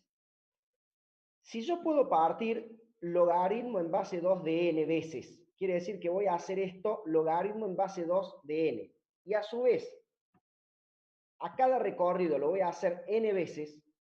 Eso significa que la cantidad total de operaciones que voy a hacer es n de n veces por el logaritmo en base 2, porque esto lo voy a partir el logaritmo en base 2 de n. De ahí viene que el orden del algoritmo de ordenamiento quicksort sea de n por logaritmo de n. La implementación de la estrategia divide y vencerás me lleva a alcanzar un orden logarítmico. Pero como en cada vuelta yo voy a hacer, en cada nivel de la recursión, yo voy a hacer n operaciones, el orden total del algoritmo va a ser de n por logaritmo de n. Eso siempre y cuando haya encontrado un pivot que en promedio me lleve a partir en dos. Quizás una mitad quedó un poquito más grande que la otra en una vez, quizás una mitad quedó un poquito más grande que la otra por aquí abajo, pero mientras en general esté en el orden de mitades iguales, voy a tener un orden logarítmico. ¿Qué es lo peor que nos puede pasar con un algoritmo como este? Que tengamos mucha mala suerte y que el propio método nos lleve a elegir un pivot muy malo en todos los casos. Por supuesto que hay que tener muy mala fortuna para esto o los datos tienen que cumplir alguna condición en particular. ¿Cuál sería la situación? Y, por ejemplo, que en el primer nivel de recursión elija un pivot tal que las referencias se crucen por acá en la punta. Entonces voy a obtener una mitad muy chiquita y una mitad muy, muy grande. Entonces procesar esta mitad grande va a tener casi el mismo costo que volver a procesar todo el vector de punta a punta. Fíjense que no obtuve una ganancia muy grande ahí. Y si me vuelve a pasar lo mismo, quizás de este lado voy a tener una mitad muy chiquitita y una mitad muy, muy grande. Y eso me va a ser difícil de procesar, me va a llevar a tener más niveles de recursión, porque voy a tener que partir más veces. De ahí es que es importante obtener un buen pivot. Pero si el pivot lleva a partir en promedio más o menos por la mitad, el orden general del método sigue siendo n logaritmo de n. ¿Está? Y es lo más rápido que hemos podido descubrir hasta ahora y es a lo que nos lleva a la implementación de esta estrategia de divide y vencerás. Podemos echar mano a otra técnica de cálculo del pivot que se los voy a mostrar dentro de un ratito. Pero antes quería mostrarles esto.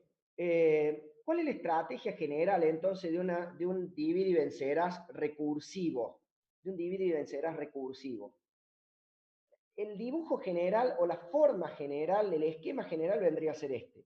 Si lo hacemos en una especie de postorden, de preorden, donde primero hacemos algo y después tenemos recursión. Fíjense, esta recursión de acá responde a un formato de recursión en preorden, porque primero la función hace algo y después se hunde recursivamente. ¿Está? Es lo que vimos en la clase pasada como recursión en preorden. Si lo hacemos en preorden, ¿qué vamos a tener? Vamos a tener algún comportamiento adicional a la recursión. Acá le hemos puesto adicional a la función, imagínense lo que la función hace, podría llamarse ahí. Algo que va a tener un orden n. Y después, esto no es código Python, esto es un dibujo, ¿no? Algo, vamos a hacer en nuestro proceso recursivo, que trabaja con una partición en particular, algo, lo que sea que hagamos, que va a tener un orden n. Y después vamos a llamar a un proceso recursivo que trabaja con la mitad y a otro proceso recursivo que trabaja con la mitad. Esto es lo que nos lleva a tener un orden de n por logaritmo de n. También lo podríamos analizar en un postorden, es decir, la estrategia de divide y vencerás podría aplicarse diciendo, primero anda a trabajar con la mitad, después trabaja con la otra mitad, y luego hace lo que tenías que hacer. No aplica para el caso del quicksort, pero sí podría aplicar en términos generales para otra implementación de una estrategia de divide y vencerás. Lo mismo, se sigue obteniendo un orden de n logaritmo de n. Por eso es que la estrategia de divide y vencerás se implemente para lo que se implemente, en este caso se implementado para un quicksort, tiene un orden de n logaritmo de n. ¿Está bien? Bueno, quería mostrarles la implementación del cálculo de la mediana de 3 para obtener un pivot. Les voy a dar un ejemplo sencillo. Miren este ejemplo. ¿Qué tal si nuestro vector fuese así? Supongamos estos valores. 9, 15, lo voy a separar para que se note. 9, 15, 24, 1,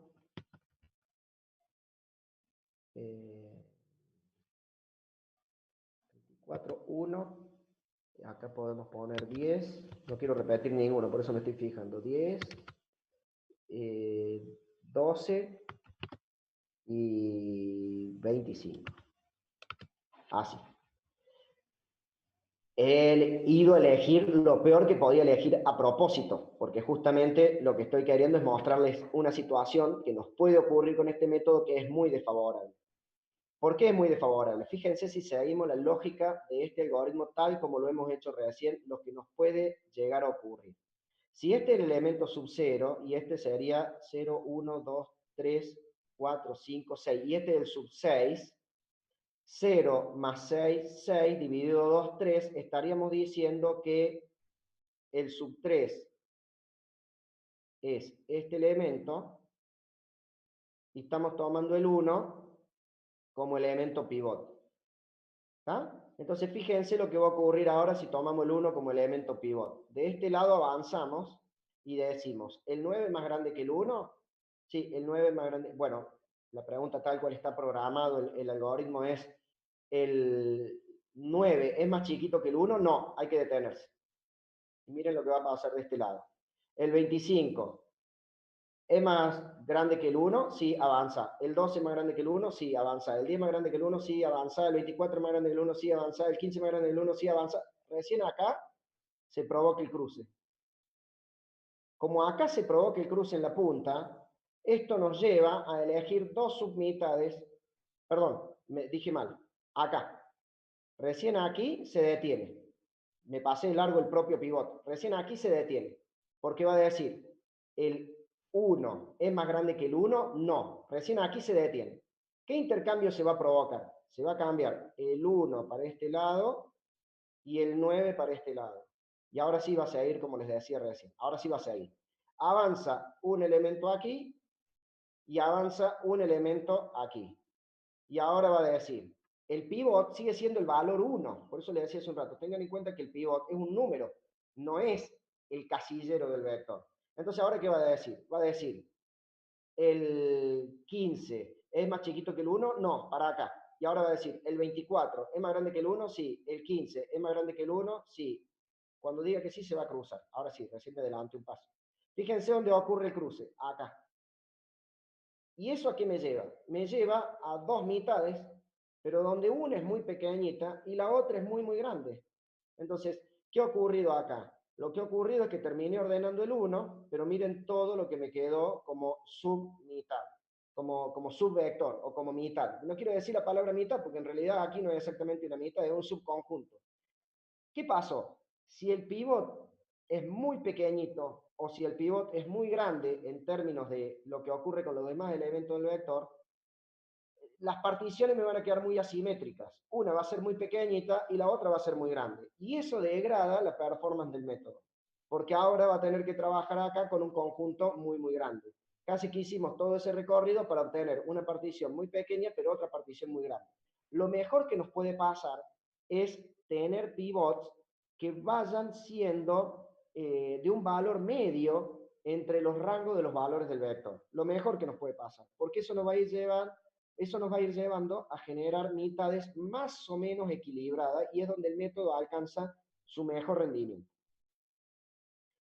El cálculo del elemento central, como hicimos recién, para obtener el valor pivot, está muy bueno si los elementos están distribuidos sin homogeneidad, es decir, si los elementos están distribuidos de una manera totalmente dispersa, aleatoriamente dispersa. Que esto ocurra, imagínense un volumen de datos muy grande, que esto ocurra en un volumen de datos muy grande no nos causa problemas, usualmente. ¿Por qué? Porque podemos llegar a tener esta mala suerte en un recorrido o en dos, pero en términos generales de dos recorridos podemos pensar que vamos a estar en valores medios. Sin embargo, puede ocurrir que esto, sin llegar a ocurrir en todas las iteraciones del método, sí puede ocurrir en varias. Y al ocurrir en muchas, podría degradar el rendimiento. Ese es un poco el talón de Aquiles de este método, la posibilidad que hay de elegir pivots malos reiteradamente. ¿Se acuerdan del shell sort? ¿Cuál era el talón de Aquiles? Y la dificultad de elegir H's buenos y poder decidir qué H's elijo y además cuántos. Y vimos ahí una técnica otra. Bueno, acá pasa lo mismo. ¿Cuál es el talón de Aquiles? ¿Cuál es el punto débil?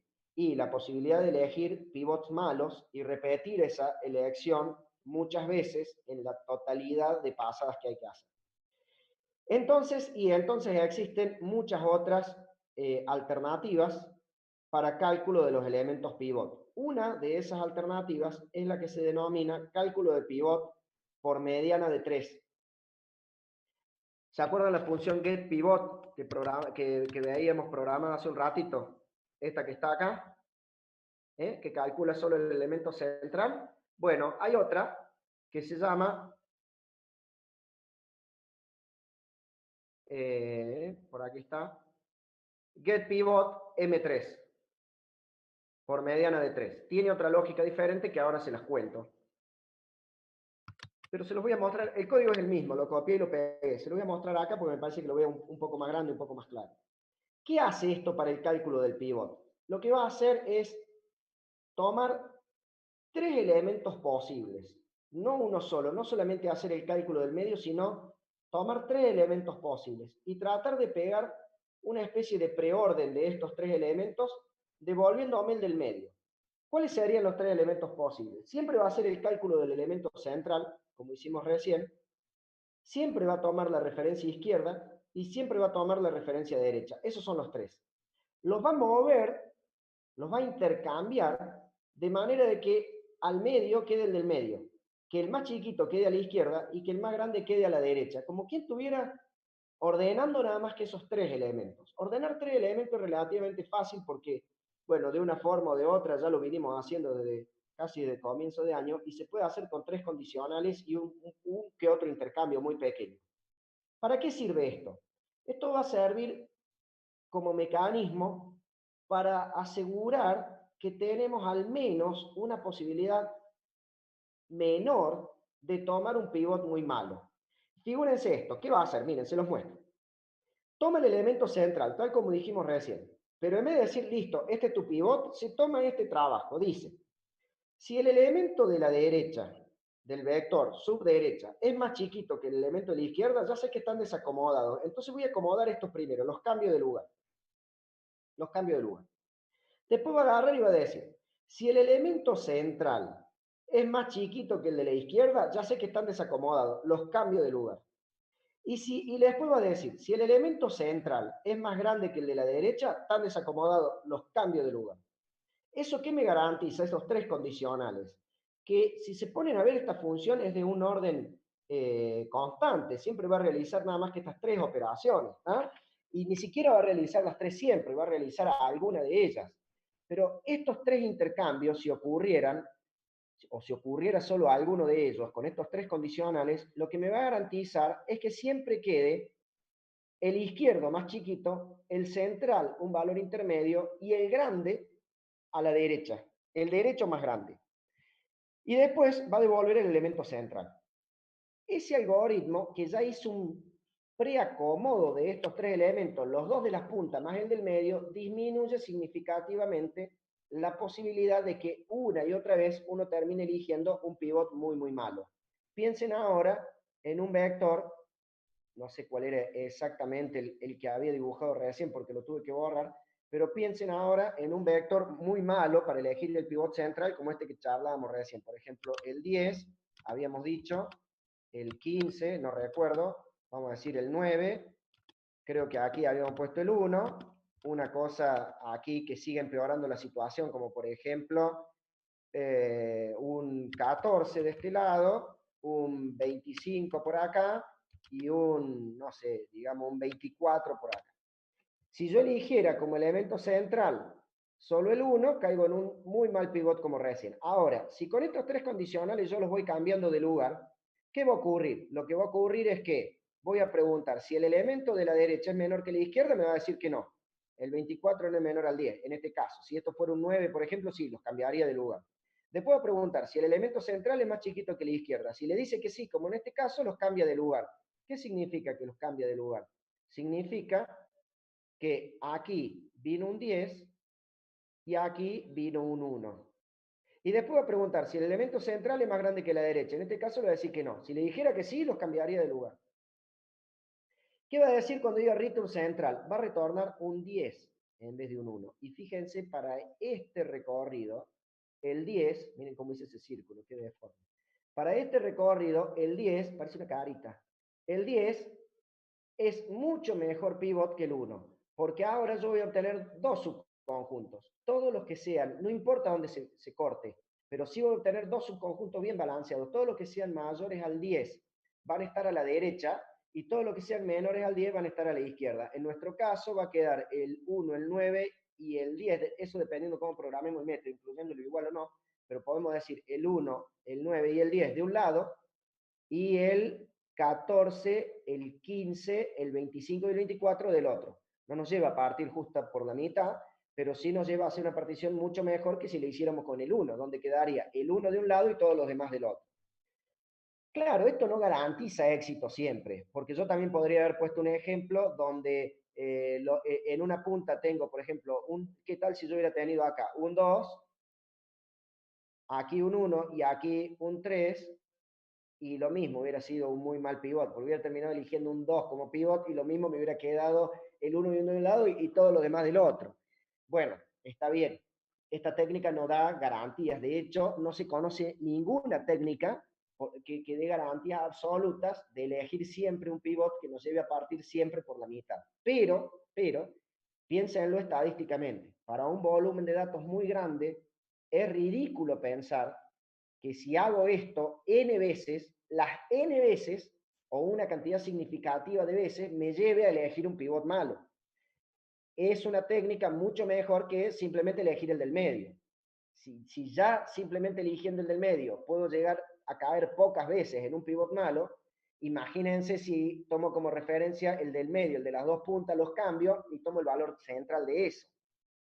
Bueno, es una técnica bastante mejor y no es imposible, pero es altamente improbable que en todas las pasadas, en una cantidad importante de pasadas del método, me ocurra con esta técnica de elegir un pivot malo una y otra vez, como para llegar a degradar la performance del algoritmo.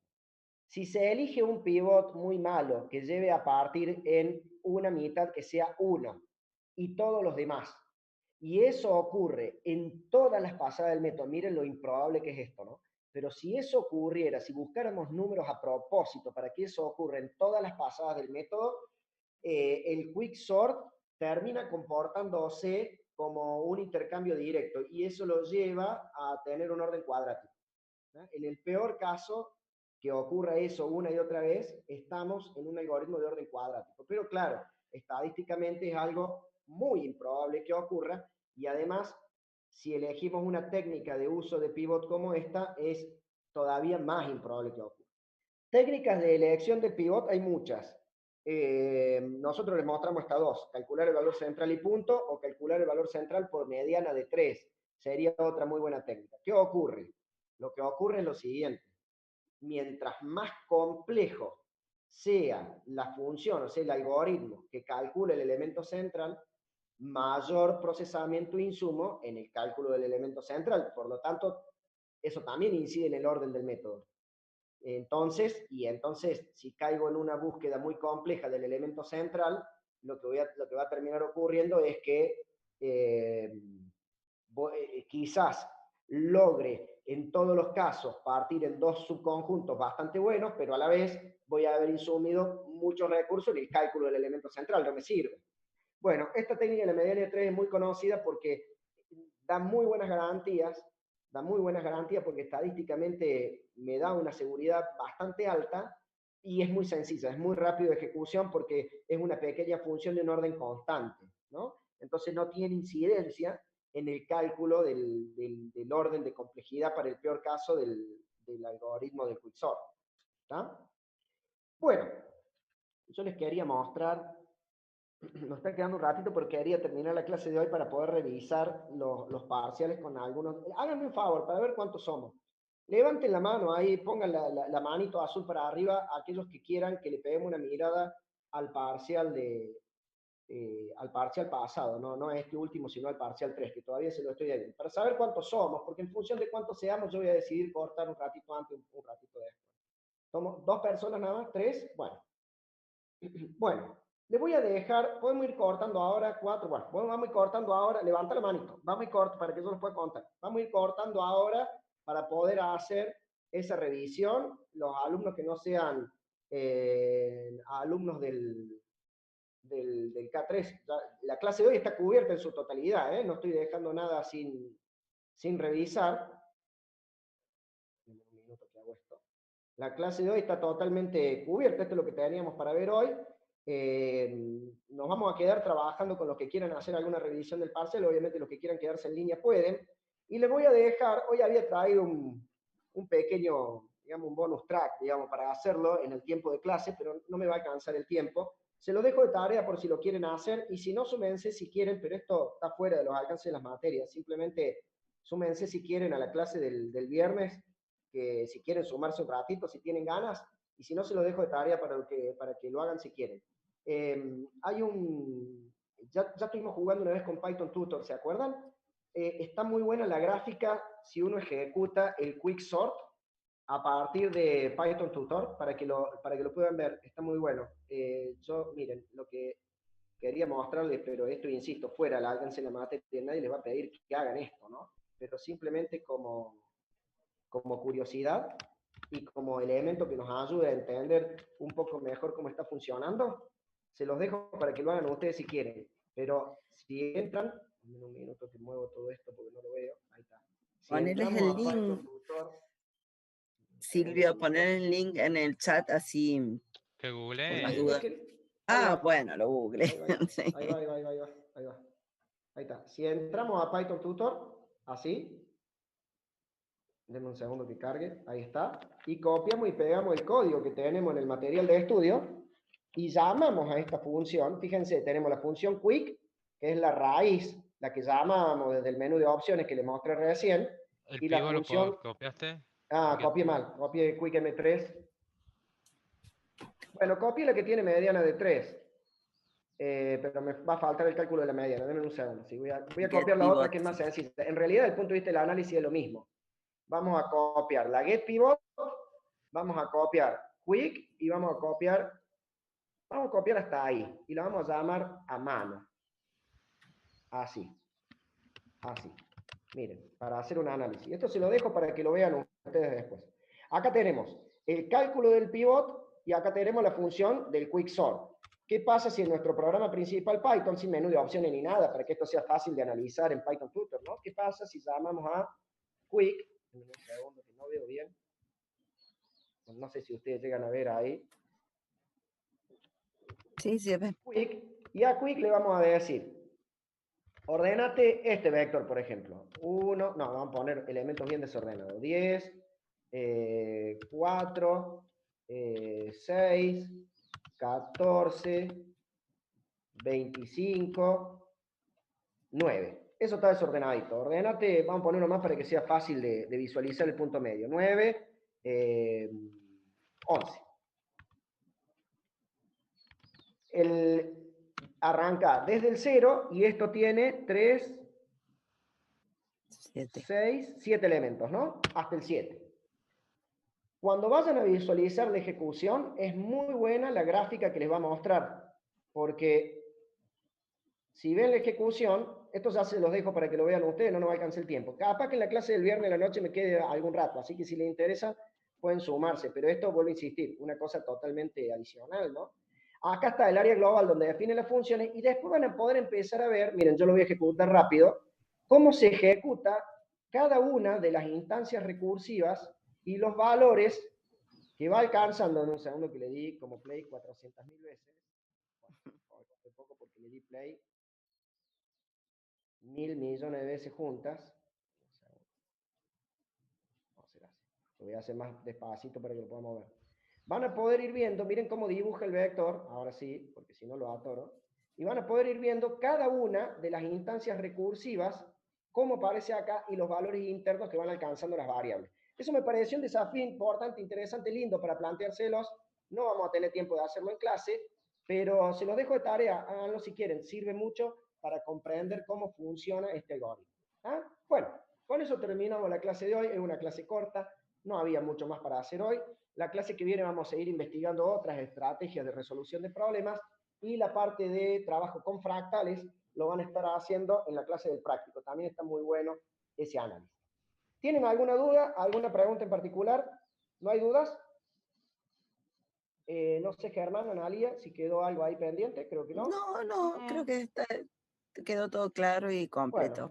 Bueno, listo, gente. Ahí tenemos el análisis de recursión y de divide y vencerás que queríamos hacer hoy. Hemos aprendido el último método de ordenamiento. Yo ahora me voy a quedar trabajando con aquellos que quieran pegarle una mirada al parcial. Obviamente, quienes quieran quedarse en línea pueden hacerlo, no hay ningún inconveniente. Espero que ande la UE. Si se recuperó la UE, vamos a No, poder ver sí, Python. se recuperó, se recuperó. Menos mal. Porque Lo que pasa es si que no se... justo hoy no No, anduvieron. era problema de cookies y demás, pero ya se recuperó. Bueno, menos mal. Menos mal. Ah, bueno. Bueno, bárbaro, genial, listo. Bueno, gente, cierro el Python Tutor acá. Y para todos los que no se queden, nos vemos entonces la clase que viene. Gracias, Germán, Dale. gracias, Natalia. No sé si quieran quedarse un rato. Yo me quedo trabajando ahora con esto. Yo me voy a corregir Está. parciales de PPR. Corran, no pierdan tiempo. No es momento, no es momento para perder tiempo. Yo me quedo trabajando un rato con los chicos y ya calculo que en una horita más termino. Dale, Dale, nos dale. vemos, hasta Bárbaro. luego. Gracias por la Buena ayuda. semana, que anden muy lindos. Chao, chao.